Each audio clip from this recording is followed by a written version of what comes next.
My name is Ryan. If someone had told me yesterday that ghosts were real, I would have laughed. Now, I wish I never found out.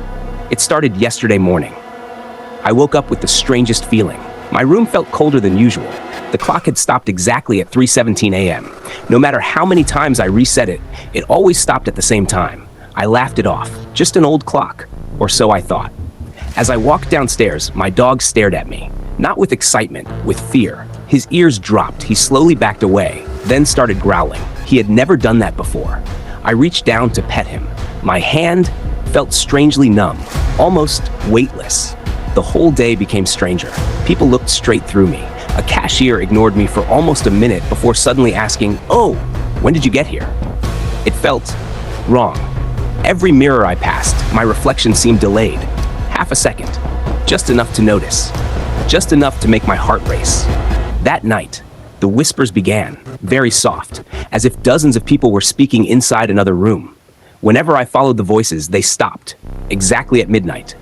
I saw someone standing outside my bedroom window, a man wearing a hospital gown.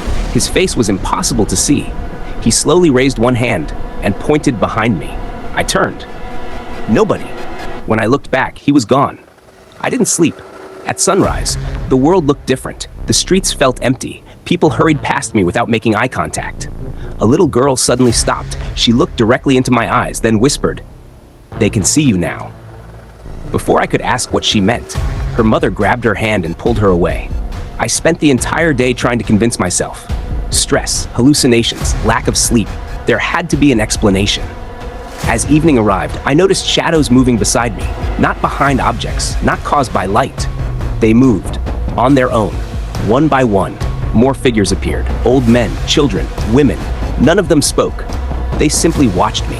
Some looked frightened, others looked sorry. Then an old woman stepped forward. She smiled sadly and said, "You've been wandering long enough." "What do you mean?" I asked. She pointed toward a nearby hospital. "Go home." Home?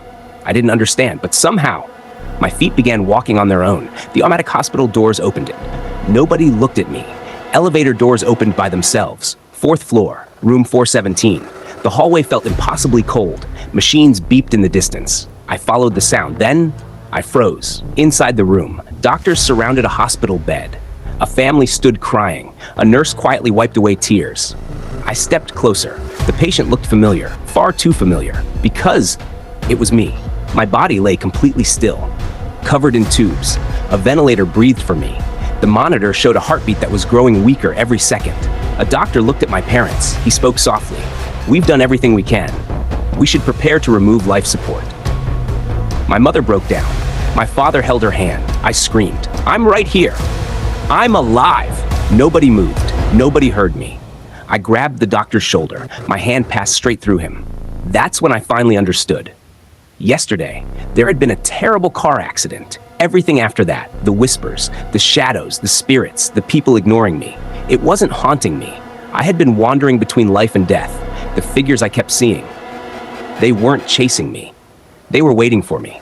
The old woman appeared beside me one last time. She reached out her hand. Behind her, a warm white light slowly appeared. The heart monitor inside the room began slowing down. Beep, beep, beep. My mother kissed my forehead. The doctor reached for the switch. I looked at my family one last time.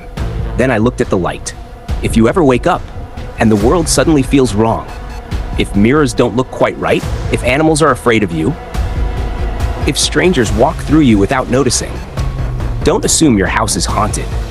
You might just be spending your last 24 hours